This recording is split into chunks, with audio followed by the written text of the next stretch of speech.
Today I'm going to show you how to manage ASR policies in Defender. Alright, so what we need to do is create and configure our attack surface reduction policies in Microsoft Intune.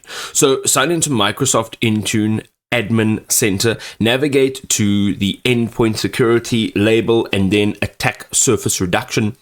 Then we need to go and create a policy. So go and click on create policy, choose your platform. So if it's Windows 10 and later, your profile will then be attack surface reduction rules. The next thing you need to do is select specific ASR rules to enable.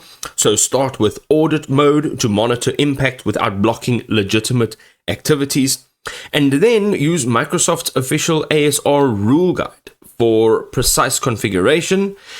Name your policy clearly and you are done. Right, so what is it that we need to do? You need to assign, monitor, and then enforce those ASR rules. So assign your policy to a small pilot group of devices or users to test real-world impact safety.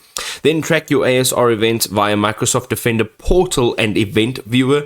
This will allow you to analyze the telemetry for false positives, and then create targeted exclusions for legitimate applications that trigger false positives during the audit phase. After 30 days of auditing, switch rules to block mode for active enforcements and threat prevention. And then the last thing is to expand assignments to your broader device groups once it is stable, and then just continue to review and adjust your exclusions.